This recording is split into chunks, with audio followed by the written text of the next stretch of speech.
할렐루야.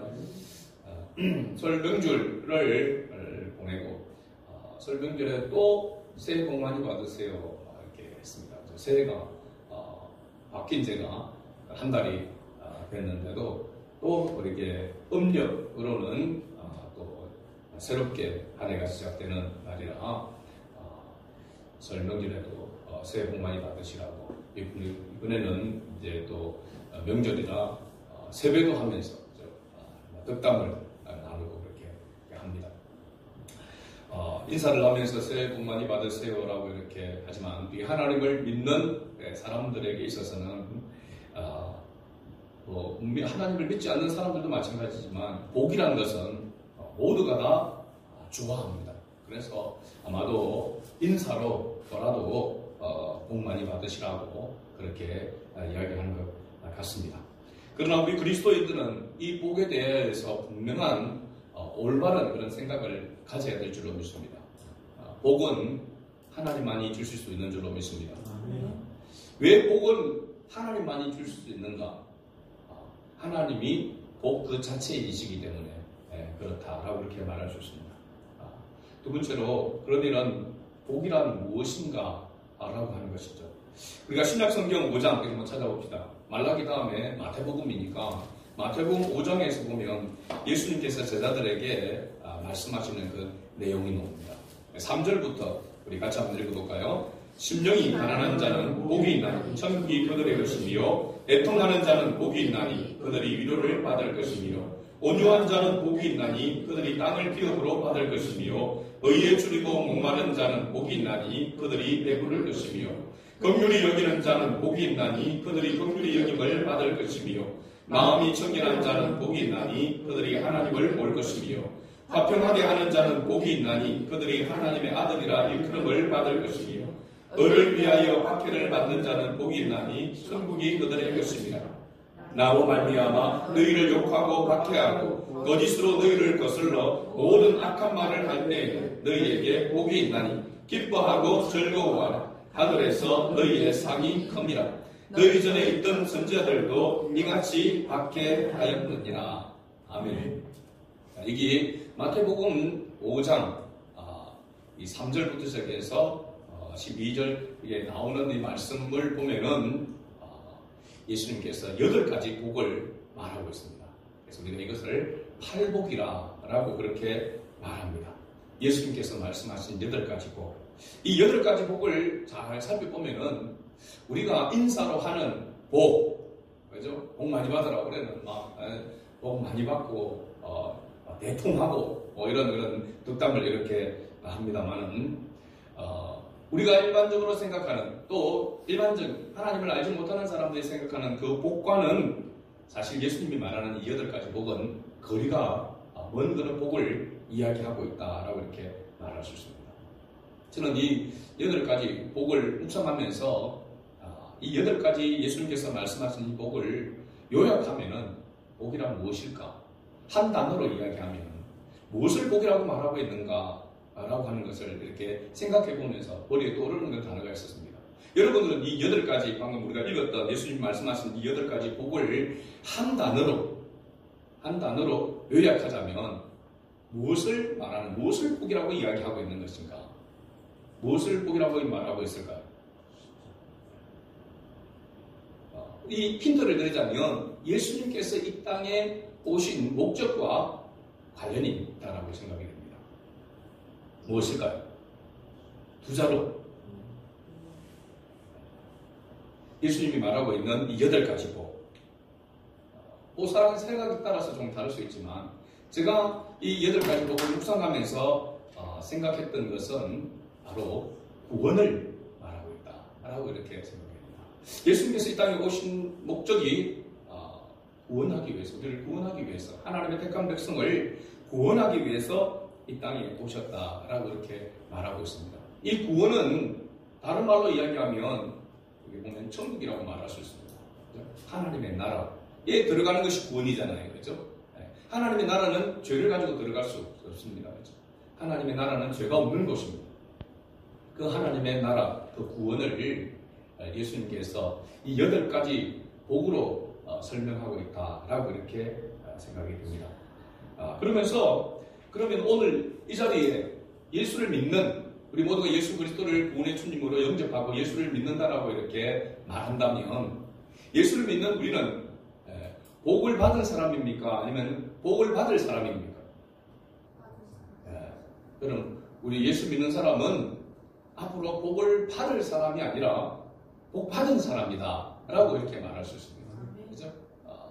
그러면 왜 복을 받은 사람이냐? 예수님이 그 자체가 복이기 때문에 그렇습니다. 예수님이 복이고 예수님이 바로 하나님의 나라라고 이렇게 말할 수 있습니다. 천국이라고 말할 수 있습니다. 그죠? 그러니까 예수님과 함께하는, 예수님을 마음에 영접한, 예수님과 함께하는 삶은 이미 하나님의 나라를 이룬 것이죠. 그죠? 그래서 예수님께서 천국이 어디 있느냐? 제자들에게 물었을 때 천국은 너희 마음에 있다라고 했습니다.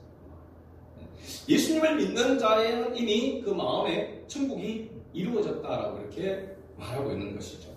그러면 예수님을 믿는 자는 바로 복 그 자체이신 하나님과 마찬가지로 복등이가 되었다라고 말하고 있습니다. 하나님께서 아브라함에게 너는 복의 근원이 되지라. 그 복의 근원이란 말이 복등이라고 이렇게 이야기했죠. 너는 복등이, 복 그 자체가 될 것이라. 왜? 하나님과 함께 하시기 때문에.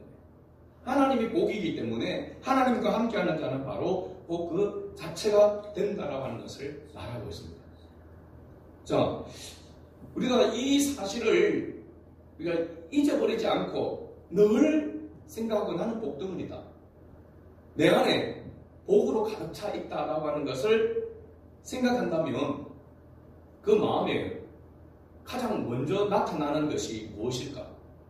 예수님께서 마태복음 13장 44절에서 밭에 감추인 보화에 대해서 말씀하고 있는 것을 봅니다. 천국은 마치 밭에 감추인 보화와 같다고 했습니다. 밭에 감추인 보화를 발견한 사람은 어떻게 한다고 했죠? 자기의 모든 것을 다 팔아서 그 밭을 산다고 했습니다. 왜? 그 보물의 가치를, 그 보화의 가치를 알기 때문이라고 이렇게 말하고 있는 것이죠.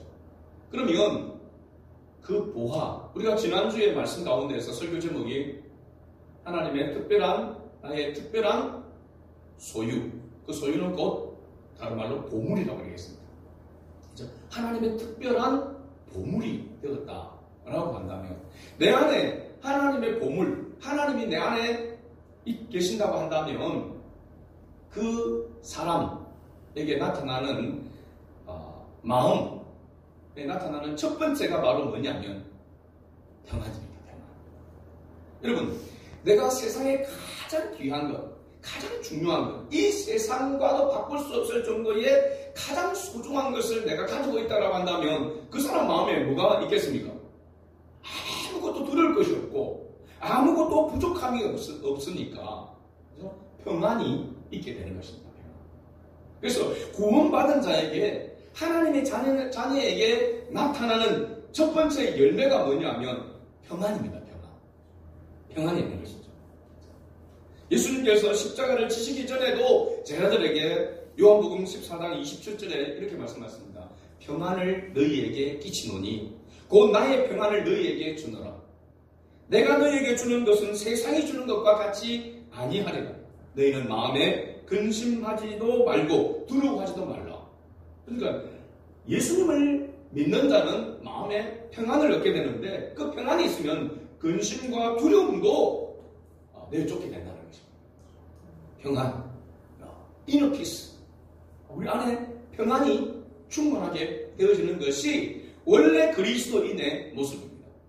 예수님께서 십자가를 지시기 전에 제자들에게 말씀하시고 십자가를 지시고 난 다음에 죽은 3일 만에 다시 살아나셔서 부활하신 후에 제자들이 모인 곳에 처음 나타나셔서 예수님께서 하신 말씀이 요한복음 20장 19절에서 21절 말씀이 있습니다. 이날 곧 안식구 첫날 저녁 때에 제자들이 유대인들을 두려워하여 모인 곳에 문을 닫았더니 예수께서 오사 가운데 서서 이르시되 너희에게 평강이 있을지어다. 이 말씀을 하시고 손과 옆구리를 보이시니 제자들이 주를 보고 기뻐하더라. 예수께서 또 이르시되 너희에게 평강이 있을지어다. 아버지께서 나를 보내신 것 같이 나도 너희를 보내노라 라고 이렇게 말씀했습니다. 그러니까 천국을 소유한 사람들에게 반드시 있어야 되고 나타나야 될 그런 것이 평강, 곧 평안이다라고 이렇게 말하고 있습니다. 이 평안은 그런데 아무 일이 없고 어려움이 없고 한가로울 때에만 나타나는 것이 아니라 오히려 어려움이 있을 때에 진짜 평강, 평안이 있다라고 하는 것을 평안을 나타낼 수 있다는 겁니다. 예로 보면 예수님께서 제자들과 함께 배를 타고 갈 때에 풍랑을 만나게 됩니다. 제자들은 이 풍랑에서 이거 우리 다 죽었다 라고 할 때 그때 예수님은 그 풍랑 속에서도 주무시고 계셨다라고 했습니다. 그건 뭐냐면 풍랑을 염려하지 않았다는 것이죠. 그래서 예수님을 깨워서 지금 이 풍랑 때문에 우리가 죽게 되었다라고 할 때 예수님께서 바다를 향하여 잠잠하라 라고 이렇게 말씀하셨잖아요. 이 뭘 상징하냐면 예수님이 함께 하시면 그곳은 풍랑이 일어도 평안을 누릴 수 있다라고 하는 것을 말씀해 주고 있습니다. 그런데 오늘 우리가 이러한 은혜를, 이러한 복을 잊어버리고 살아가고 있다는 사실. 우리가 평안하고 어려우면은, 평안하고 아무 의미 없으면은 마음이 편하다. 이런 편하다라고 하는 것과 평안을 가진다는 것은 다른 의미입니다. 그야말로 편안은 아무 일이 없을 때 나타나는 것이고, 평강은 어떤 어려움 속에서도 나타날 수 있는 것이 평강입니다. 왜냐하면 이것은 우리가 원래 가질 수 있는 것이 아니기 때문이었습니다. 우리는 어려움이 닥치고 풍랑이 오게 되면 무섭고 두려워할 수밖에 없는 것이 우리의 모습입니다. 근데 하나님이 함께 하셔서 그 풍랑을 다스려 주시면 어떤 가운데 있든지 우리는 평안할 수 있다라고 하는 사실입니다. 그래서 저도 이렇게 장황하게 이야기하는 이유는 오늘 이 말라기스가 마지막 본문의 말씀인데 이 말라기스의 마지막을 장식하는 핵심적인 예언의 말씀이기도 한데 이 말씀에 보면 하나님의 심판과 구원에 대한 그런 말씀을 약속하고 있는 말씀이 바로 이 말라기서 4장입니다. 그래서 우리가 구원을 받은 하나님의 백성이라고 한다면 심판에서 예외가 되어져서 구원을 받은 하나님의 백성으로 우리가 살아간다고 한다면 반드시 우리에게 있어서는 평안을 있어야 한다는 사실, 평안을 맛보아야 된다는 사실. 그런데 지금 이스라엘 백성들을 향하여서 이스라엘 백성들이 이 평안을 잃어버리고 있는 것입니다. 마땅히 그들이 가져야 될 다른 어떤 이방인들보다도 비교할 수 없을 정도로 아무리 어려운 상황과 형편 가운데서도 그들이 잃어버리지 않아야 될 이 평안을 지금 잃어버리고 허둥둥대고 있다는 사실입니다. 그래서 오늘 우리의 모습과 같은 우리 그리스도인들의 모습과 같은 거죠. 세상 사람들과 다를 바 없이 조금만 어려우면 그냥 막 근심과 걱정에 두려움에 떨게 되어지게 되고 하나님이 주시는 참된 평안을 바라보면서 또 맛보면서 구원받은 하나님의 자녀로서의 삶을 살아가지 못하는 그런 모습이 오늘날 우리 그리스도인의 모습, 우리의 모습 속에서 발현되어지게 됩니다. 그런데 하나님은 원래 너희는 평안을 가져야 되는 거예요. 평안을 누려야 될 그러한 하나님의 자녀라고 하는 것을 말씀해 주고 있는 것입니다.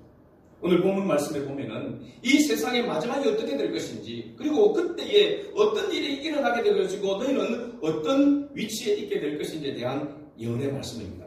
이 말씀을 하는 이유는 뭐냐면 이스라엘 백성들로 하여금 너희 존재, 너희 정체성을 깨달으라고 하는 그런 말씀이라고 할 수 있습니다. 오늘 우리에게 동일하게 하는 말씀이죠. 너희 정체성이 무엇이냐? 너희가 어떤 존재이냐? 너희가 어떤 위치에 어떤 권세를 가질 것인지에 대해서 너희가 다시 깨닫기를 바라는 그런 바로 메시지가 이렇게 담겨 있습니다. 첫째로 보면은 세상의 마지막에는 반드시 하나님의 심판이 있을 것임을 기억해야 된다라고 하는 경고의 말씀이 바로 1절에 나와 있습니다. 오늘 읽었던 1절 말씀을 보면 보라 용광로 불 같은 날이 이르리니라고 이렇게 말씀합니다. 이 보라라고 하는 말은 굉장히 의미심장한 말입니다. 엄청난 일이 닥칠 것이기 때문에 엄청나게 중요한 지금 말을 너희에게 한다. 집중해라라고 하는 것입니다. 청종하라고 이렇게 말합니다. 귀를 기울이고 경청하라라고 하는 엄중한 명령의 말씀이 바로 이 보라라고 하는 것입니다. 저는 이 부분을 생각하면서 마치 군대에서 군대 이야기하면 별로 안 좋아합니다. 군대에서 뭐 일반적으로는 사람들한테 그렇게 명령을 하기는 어렵잖아요. 여러분 보세요! 라고 이렇게 할 수 있는데 군대에서는 보라! 집중! 그 말로 다른 말로 하면은 주목이라고 이렇게 합니다. 주목 하면은 딱 모두가 모든 하는 것을 멈추고 집중하고 상관의 말에 집중하도록 이렇게 만드는 거죠. 바로 이 보라라고 하는 의미가 그 의미입니다. 주목! 지금 아주 중요한 그런 말을 할 테니까 집중해서 이 말씀을 들으라 라고 하는 것입니다. 그러면서 용광로 불 같은 날, 용광로 불, 마치 포항제설이나 이런 데서 쇠를 녹이는 그 용광로 말하고 있습니다. 그 용광로 불을 이야기하고 있는데 이 불 같은 이 무엇을 상징하고 있냐면 불이라고 할 때는 심판을 성경은 상징을 하고 있습니다. 태운다라고 하는 것이죠. 그래서 모든 것을 태워버린다라고 하는 바로 심판을 상징하는 것으로 묘사하고 있습니다. 이런 날을 3절에 보니까 내가 정한 날이라고 했습니다. 하나님이 정한 날. 그죠? 용광로 불 같은 날, 하나님이 정한 날. 그리고 5절에 보니까 여호와의 크고 두려운 날, 바로 심판의 날을 이야기를 하고 있는 것입니다. 오늘 보면 1절에서 3절을 보면 이 심판의 날에 나타날 두 부류에 대해서 말씀하고 있습니다. 동일한 심판의 날이지만 교만한 자와 악을 행하는 자는 지푸라기 같이 그 뿌리와 가지를 남기지 아니하고 불에 사라질 것이라고 말하고 있습니다. 심판을 받는다는 것이죠. 그런데 앞장에서 여호와를 경외하지 않고 대적하는 자들이 바로 이 교만한 자와 악을 행하는 자들이다 이렇게 말하고 있습니다. 이들은 뿌리까지 남기지 않는다. 가지와 뿌리까지 다 살라버리겠다, 태워버리겠다라고 그렇게 말하고 있습니다. 이건 바로 뭘 상징하냐면 어떤 대상을 말하고 있느냐면 하나님을 알지 못하는 사람, 하나님을 대적하는 사람, 심판날에 바로 불신자들에 대한 심판이 이루어지게 될 것을 말하고 있습니다. 불신자들에 대해서 하나님이 심판하시겠다. 그래서 여기서 교만한 자, 악을 행하는 자는 윤리와 도덕적인 그런 부분이 아니라고 했습니다. 하나님을 믿는 자와 믿지 않는 자 구분되듯이 바로 하나님을 믿지 않는 자, 하나님을 인정하지 않는 자, 불신자를 말하고 있습니다. 이 불신자에 대해서 하나님은 반드시 심판하신다고 말하고 있습니다. 반대로 이 심판의 날에 하나님을 경외하는 자들에게 이 심판의 날은 어떤 날이냐? 외양간에서 나온 송아지 같이 뛸 것이라고 했습니다. 외양간에서 나온 송아지. 송아지는 송아지를 낳으면 새끼를 낳으면 그 새끼는 태어나자마자 사람과 같이 한참 동안 이렇게 돌봐야 되는 게 아니고 일어나자마자 걸어 다니는 이런 모습을 보았습니까? 태어나자마자 뱃속에서 나오자마자 이 송아지는 막 당깁니다. 막 세상 태어난 게 좋아서 그러는지 막 뛰어다니는 그 모습을 이야기하고 있습니다. 이 모습은 바로 기뻐하고 춤추며 기뻐하는 그 모습을 이야기하고 있습니다. 다시 말하면 이 심판의 날에 하나님의 날에 여호와의 날에 하나님을 믿지 않는 자들은 하나님께서 지푸라기같이 불로 태워 심판하여 영원한 불모신 지옥에 던져버리게 될 것이고 하나님을 믿는 자, 하나님을 경외하는 자들은 그 날이 춤추며 기뻐하며 하나님을 경배하는 날이 될 것이다 라고 이렇게 말하고 있습니다. 이런 모습이 될 수 있는 이유는 믿는 자에게 여호와를 경외하는 자가 어떤 자이기 때문에 그러느냐. 너희에게는 공의로운 해가 떠올라서 치료하는 광선을 비추기 때문에 이와 같이 즐거워하며 춤추며 하나님을 경배하게 될 것이다 라고 이렇게 말하고 있습니다. 여기 바로 공의로운 해, 의로운 해는 바로 뭘 상징하고 있느냐 하면 하나님을 말하고 있습니다. 10편에 보면 해같이 빛난다, 해와 같이 이 태양에 대하여 하나님을 태양으로 이렇게 비유하는 그런 모습들이 많습니다. 빛 그 자체를 이야기하고 있는 것이죠. 공의로운 빛, 하나님의 빛이 함께 떠올라서 치료하는 광선을 비춘다. 치료하는 광선. 이 치료라고 하는 단어는 일반적인 그런 치료가 아니라 불치병을 고친다는 그런 의미입니다. 불치병. 저와 여러분들이 모두가 불치병을 앓고 있습니다. 불치병. 암이라고 하는 것이 아니라 암보다도 더 불치병이 뭡니까? 죽음입니다. 죽음의 불치병. 그 죽음의 불치병을 우리가 치료함을 받아서 뭘 얻게 됩니까? 영생을 얻게 되는 것입니다. 그래서 여기 보면은 치료하는 광선이라고 했는데 이 광선은 다른 말로 번역할 때에 여러분 풋노트의 밑에 보면은 뭐라고 되어 있느냐면 뭐라고 되어 있죠? 날개라고 되어 있습니다. 날개. 하나님께서 치유하시고 고치시고 그 다음에 치유할 뿐만 아니라 날개 아래 품어주신다는 것을 말하고 있습니다. 하나님의 보호를 말하고 있습니다. 그래서 하나님께서 이스라엘 백성들을 독수리 날개에 해서 애굽에서 이스라엘 백성들을 구원해 내었다라고 할 때, 그래서 날개라고 하는 것을 이야기할 때 하나님의 보호하심, 마치 암탉이 병아리를 자기 날개 아래 품는 것과 같은 그 모습을 이야기하고 있습니다. 다시 말하면 하나님은 하나님의 택한 백성을 택하고 난 다음에 그냥 내버려두지 않냐고 보호하신다는 것을 말해주고 있는 것입니다. 이러한 은혜를 입은 자는 심판의 날에 춤추며 기뻐하며 뛰며 하나님의 이름을 높이게 된다고 말하고 있습니다. 그래서 이 공의로운 해, 치료하는 광선, 날개는 바로 누구를 통해서? 빛 대신 예수 그리스도를 통해서 그 구원의 은혜를 입은 자가 하나님을 찬양하고 경배하는 자. 그래서 하나님의 나라에서, 구원받은 하나님의 나라에서 하는 일이 뭡니까? 어린 양 예수를 찬양하는, 경배하는 그런 일이 나오는 것입니다. 왜? 어린 양 예수 그리스도를 통해서 우리가 이러한 은혜를 입었기 때문에 그 은혜에 영원토록 찬양하고도 부족한 것입니다. 그래서 찬양과 경배를 드린다라고 하는 것을 말해주고 있습니다. 요한복음 8장 12절의 말씀을 보면 예수님께서 이 공의로운 해, 하나님이 공의로운 해라고 할 때 예수님 자신도 자신을 뭐라고 이야기했냐면 요한복음 8장 12절을 보니까 예수께서 또 말씀하여 계십니다. 나는 세상의 빛이니 나를 따르는 자는 어둠에 다니지 아니하고 생명의 빛을 얻으리라. 할렐루야. 예수님이 빛이라고 했었고 그 예수님을 따르는 자는 어둠에 다니냐. 어둠은 뭘 상징합니까? 죄를 상징하는 것입니다. 그렇죠? 빛은 진리를 말하고 있습니다.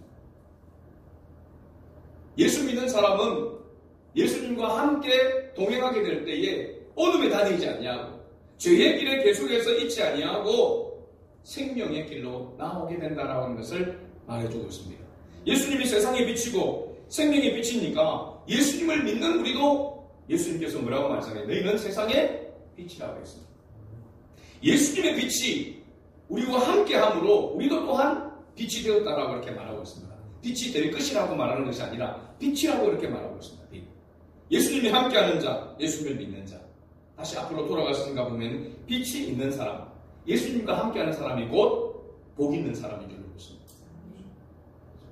예수님을 소유하고 예수님과 함께하는 자는 곧 바로 복 그 자체라고 하는 사실입니다. 그리고 보면 우리가 하나님 앞에 복을 달라고 할 때 그 복을 구할 때 그 복은 뭐냐면 뭘 구하는 복이었냐면 이 예수님을 복이라고 생각할 수 있도록 깨닫게 해달라고. 그렇죠? 그렇게 어떻게 구하는 것이 주님의 뜻에 합당한 기도인 줄로 믿습니다.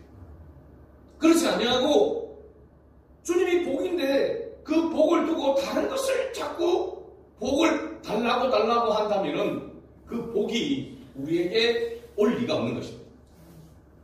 그러니까 영원한 복, 평안을 어느 때나 평안을 누릴 수 있는 그 복을 맛보고 누릴 수 있도록 우리가 하나님 앞에 기도해야 되는 것이죠. 예수님이 나의 복입니다. 예수님이 나와 함께함을 내가 맛볼 수 있도록 느낄 수 있도록 하나님 은혜를 베풀어 달라고 그렇게 기도하는 것이 합당한 기도가 되는 것입니다. 그걸 제쳐놓고 다른 것을 썩어 없어 불타게 되어 없어질 것에 대해서 자꾸 그 복을 달라고 이야기한다면 하나님 그 복을 하나님 우리에게 허락하지 않는다는 사실입니다. 그런 복이 우리에게 물질, 세상적인 그런 복들이 우리에게 임하게 될 때에 하나님, 주님이 복이라고 하는 것을 잊어버리게 되어질 때 된다면 그 복이 복이 아니라 저주가 될 수 있다는 사실이죠. 그렇지 않냐고 주님이 복인데 그 복을 그래서 형편이 나아지고 모든 것이 좋아지면은 오히려 주님의 은혜 가운데 더 나아가야 되는데 그렇지 못할 때가 많습니다. 오히려 주님을 멀리할 때가 많게 되는 거죠.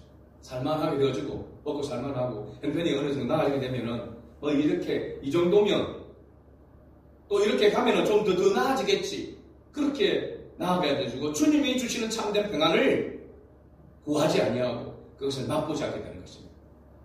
어느 순간 죽음이 다가오게 되어지게 될 때에, 어려움이 닥쳐오게 될 때에 그때 두려워 뜨는 그런 모습이 되는 것입니다. 그것은 주님이 원하는 모습이 아닙니다. 하나님이 우리에게 원하는 그 모습은 이러한 모습이 아닙니다. 그리고 이러한 하나님의 자녀가 되어져서 하나님의 나라를 소유하게 되어지는 것만이 구원이 다가 아닙니다. 오늘 3절 말씀에 보면은 이 빛 대신 주님과 함께 심판의 날에 주님과 함께 보좌에 앉아서 악인을 심판하게 될 것이라 라고 이렇게 말하고 있고, 이때 악인들은 발바닥 밑에 재와 같게 될 것이라 라고 이렇게 예언하고 있는 것을 우리가 봅니다. 그러니까 구원이라고 하는 것이 단순히 하나님 나라의 천국에 들어가는 것만이 구원이 아니라 구원받은 하나님의 자녀로서의 위치와 그 권세가 어떠한지를 알아야 한다라고 하는 것을 말해주고 있습니다. 또 우리의 존재, 가치, 우리의 존재, 우리의 정체성이 어떠한가라고 하는 것을 알아라고 지금 이스라엘 백성들을 향해서 말라기 선지자를 통해서 이야기를 하고 있고 오늘 우리를 향해서 말씀하고 있습니다. 그러면서 오늘 4절 말씀을 다시 읽어봅니다. 4절 같이 읽어봅니다. 너희는 내가 호렙에서 온 이스라엘을 위하여 내 종 모세에게 명령한 법, 곧 율례와 법도를 기억하라. 하나님의 자녀, 심판에서 예배가 되어지고 그 심판의 날에 주님과 함께 불신자들을 심판할 그 자리에 앉게 될 너희 존재, 너희가 가질 존재다라고 하는 것을, 너희가 얻은 그런 권세라고 하는 것을 말하면서 하나님의 법을 기억하라라고 말하고 있습니다. 이거 법을 행하라, 계명을 따라 살아라고 하는 그런 의미도 있지만 그것을 뛰어넘어서 언약의 관계에 있는 하나님을 다시 생각하라고 하는 것입니다. 하나님과 우리의 관계를 잊지 말라는 것입니다. 그 관계를 유지하며 나아갈 수 있는 것이 하나님의 말씀이다 라고 하는 것을 이야기를 하고 있는 것이죠. 그래서 너희가 어떤 존재인지 또 위치가 권세가 얼마나 대단한지를 생각하라라고 이렇게 말하고 있습니다. 그리고 5절에 보니까 보라 여호와의 크고 두려운 날이 이르기전에 라고 말씀합니다. 그러면서 징조를 보여주겠다라고 이렇게 말하고 있죠. 내가 선지자 엘리야를 너희에게 보내리니 하나님의 심판이 이르기 전에 하나님께서는 반드시 그 심판 전에 하나님께로 돌아오라고 하나님의 택한 백성들이 돌아오라고 먼저 사인을 주신다는 겁니다. 하나님의 사람을 보내신다는 것이죠. 하나님의 택한 백성을 하나님께서 버리지 않는다라고 하는 것을 말해주고 있습니다. 오늘 여기에서 보면은 선지자 엘리야를 보내겠다라고 말하고 있는데 역사적인 이전에 있었던 존재했던 선지자 엘리야를 말하고 있는 것이 아니라 그 엘리야가 했던 엘리야와 같은 그런 사람을 보내겠다라고 말하고 있습니다. 진짜 누굴 말하고 있는 것입니까? 세례 요한을 말하고 있습니다. 예수님이 오시기 전에 메시아가 오시기 전에 그 앞서서 엘리야와 같은 선지자를 보내겠다. 세례 요한을 보내겠다. 예수님보다도 6개월 먼저 태어난 세례 요한. 제사장 가문의 사가랴와 엘리사벳 사이에서 태어난 세례 요한. 세례 요한도 기적적으로 하나님의 기적으로 엘리사벳이 잉태하게 되어졌게 되고 그 세례 요한이 와서 하는 그 일이 바로 뭐냐면 엘리야와 같이 선지자 엘리야와 같은 그 일을 하게 될 것이라고 이렇게 말하고 있습니다. 여러분 마태복음 11장 14절에 보니까 이 세례 요한을 이끌어서 예수님께서 이렇게 말씀하고 있습니다. 만일 너희가 절교받을지인데 오리라 한 엘리야가 곧 이 사람이니라. 오리라고 한 엘리야가 이 사람. 예수님도 세례 요한이 엘리야 선지자와 같이 역할을 할 사람이다라고 이렇게 말하고 있습니다. 13절에 보니까 모든 선지와 율법이 예언한 것은 요한까지, 세례 요한까지. 그래서 마지막 선지자가 예수님 오시기 전 마지막 선지자가 바로 세례 요한이라고 이렇게 말하고 있고 이 세례 요한은 엘리야 선지자와 같은 그런 역할을 할 것이다. 그리고 엘리야 선지자가 어떻게 했습니까? 그 당시에 팽배에 있던 우상 숭배자들, 그죠? 바알과 아세라 선지자 850명과 갈멜산에서 대결을 해서 위로부터 하나님의 불을 내려서 하나님의 심판을 나타내준 그런 선지자, 바로 엘리야 선지자, 이와 같은 역할을 할 사람을 보내시겠다는 겁니다. 세례 요한을 말하고 있는 것이죠. 그래서 하나님은 위대한 일을 행하실 때에 반드시 먼저 징조를 나타내신다는 사실입니다. 사인을 보여주신다는 것이죠. 그 이유는 약속한 그 언약을 믿도록 하기 위함입니다. 오늘 저와 여러분들도 말씀 하나님께서 그렇게 말씀하고 계십니다. 우리가 예수 그리스도를 구원의 주님을 영접하게 된 것은 누군가가 우리에게 복음을 전해줬기 때문입니다. 부모이든지 친구이든지 내가 알지 못하는 사람을 통해서 누구를 통해든지 복음을 통하여서 예수 그리스도를 알게 되어졌고 예수 그리스도를 영접하여 하나님의 자녀가 되어진 것입니다.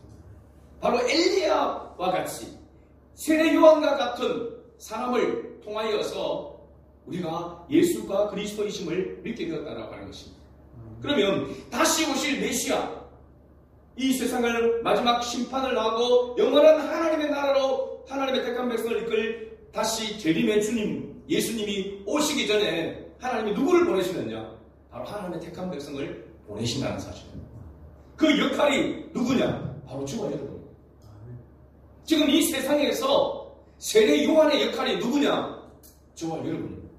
복음을 알고 이 복음을 전할 수 있는 자, 다시 오실 메시아가 어떤 역할을 하게 될 것인지를 아는 우리가 바로 이 심판의 복음을, 이 천국 복음을 전하는 역할이 바로 주님께서 세례 요한을 보내신 것 같이 오늘 저와 여러분을 앞서 보내셨다라고 하는 사실입니다. 이 세례 요한이 와서 하는 일이 6절에 그렇게 기록되어 있습니다. 그가 아버지의 마음을 자녀에게로 돌이키게 하고 자녀들의 마음을 그들의 아버지에게로 돌이키게 하리라. 돌이키지 아니하면 두렵건대 내가 와서 저주로 그 땅을 칠까 하노라 하신지라. 지금 세례 요한의 역할과 예수님께서 하신 일의 목적이 동일합니다. 그것은 바로 심판과 구원을 말하고 있는 것이죠. 심판과 구원입니다. 이 말라기서를 통해서 당시 이스라엘 백성들에게 그리고 오늘 우리 그리스도인들에게 주님께서 말씀하시는 메시지는 동일합니다. 그 메시지는 바로 내게로 돌아오라는 것입니다. 하나님께로 돌아오라는 것입니다. 여러분, 하나님께로 돌아오라고 말하는데도 돌아오지 않으면 하나님의 택한 백성이라도 하나님은 반드시 뭐 하십니까? 징계하십니다. 여러분, 하나님의 택한 백성과 택하지 않은 백성의 차이점은 뭐냐면 하나님의 택한 백성, 하나님의 택하지 않은 백성은 하나님이 반드시 심판하십니다. 심판입니다. 심판. 그러나 하나님의 택함을 받은 백성이 하나님께로 온전히 돌이키지 못하고 있는 자들에게는 뭐가 오게 됩니까? 징계가 오게 된다는 사실입니다. 징계. 이게 차이점입니다. 이게 구원함을 받은 우리가 얼마나 큰 축복을 받은 것인지, 얼마나 우리가 복덩이인지를 우리가 여기서 알 수 있습니다. 하나님을 믿지 않는 자들은 심판입니다. 죄와 같이 태움을 받게 되어집니다. 완전한 심판을 받게 되어집니다. 그러나 하나님을 믿는 자들에게는 하나님께서 심판이 아니라 잘못을 하더라도 돌이키게 만들도록 하기 위해서 채찍을 내신다는 사실입니다. 징계하신다는 사실입니다. 그래서 하나님의 택함을 받은 자녀에게는 징계는 있을지라도 심판은 없는 것입니다. 심판이 예외되는 것입니다. 여러분, 이것이 얼마나 큰 복입니다. 하나님과 우리의 관계를 제가 중동반인들에 이야기했지만 여러분, 부모와 자식과의 관계와 동일한 원리입니다. 아무리 자식이 잘못을 하더라도 부모와 자식과의 관계는 끊을 수가 없습니다. 그렇죠? 지난주에도 제가 말씀드렸습니다. 아무리 못된 짓을 하고 아무리 잘못해도 그를 위해서 기도하고 또 때로는 어릴 때는 나무라기도 하고 매를 대기도 하고 그렇게 합니다. 그건 바로 뭐냐면 사랑의 관계이기 때문에 그렇습니다. 그런데 잘못을 하고 매를 대고 징계를 해도 말을 듣지 않고 그러면은 너무너무 속상하게 됩니다. 그럼 아무리 속상하게 하고 아무리 애를 느껴도 부모와 자식과의 관계는 끊어질 수가 없는 것입니다. 전륜이기 때문에 그렇습니다. 이게 우리가 구원을 받은 하나님의 백성의 권세요 복이라고 하는 사실입니다. 그럼 우리가 잘못해도 그러면 뭐 아무렇게 살아도 상관없느냐? 주님이 그렇지 않다라고 하는 것을 말하고 있습니다. 돌이키게 하기를 원합니다. 돌이키라고 말씀하는데도 돌이키지 않을 때는 징계를 할 수밖에 없다라고 이렇게 말하고 있습니다. 그러나 끝까지 하나님은 버리지 아니하시고 암탉이 새끼를 몸같이 보호하실 것이라고 약속하고 있는 것입니다. 바로 너희가 이와 같은 존재다. 나의 구원을 입은 백성이다. 나의 구원을 입은 하나님의 자녀다라고 하는 것을 말하고 있는 것입니다. 이 은혜를 입은 우리가 해야 할 일이 무엇인가라고 하는 것을 오늘 말씀을 통해서 보면 바로 세례 요한의 역할, 선지자의 역할인 것입니다. 주의 길을 예비해야 하는 것이죠. 이 일을 위해서 우리가 이 세상에 보냄을 받았다라고 하는 사실입니다. 그래서 광야에 외치는 자의 소리처럼 이 세상에서 주의 복음을 외쳐야 될 사명이 오늘 저와 여러분에게 있다라고 하는 사실입니다. 그러나 이것을 복이라고 하는 것을 복으로 생각하지 못하고 깨닫지 못한다면 복을 누리는 자가 아니라 복을 잃어버리고 살아감으로 말미암아 오히려 징계를 받게 된다는 것이죠. 여러분들은 어떻습니까? 여러분 안에 내가 하나님의 자녀로서 하나님 주시는 참된 평안을 맛보고 누리고 있습니까? 나는 지금 내 형편과 환경과 사정이 어떤 가운데 있지라도 나는 하나님의 자녀로서 하나님 주신 평안을 나는 맛보고 있어. 하나님이 나와 함께 하시는데 하나님이 나와 함께 하시니 무엇이 문제? 내가 잘못된 것들이 있고 연약한 것들이 있을 때에 주님의 이름을 부르며 주님께로 돌아가면 주님은 언제나 우리를 안아주시고 다시 회복시켜 주시는데 하나님의 이 은혜와 평강을 맛보고 누리지 못하고 있는 것을 안타까워하면서 하나님께서 이스라엘의 성장을 오늘 우리를 향해서 돌아보라고 말하고 있습니다. 나에게 돌아올 때에 나와 함께 할 때 너희가 참된 평강을 맛볼 수 있다라고 이야기하고 있는 것이죠. 오늘 저와 여러분들 우리는 하나님의 심판에서 예외가 되어져서 하나님의 구원을 입은 하나님의 백성입니다. 그 구원의 은혜를 입은 백성으로서 그 복덩이로서 우리가 살아가고 있는지 다시 한번 우리 자신을 돌아보면서 하나님께로 다시 돌이킴으로 하나님이 주시는 참된 평안을 회복하는 그런 은혜가 저분에게 있기를 주의 이름으로 축복합니다. 아멘.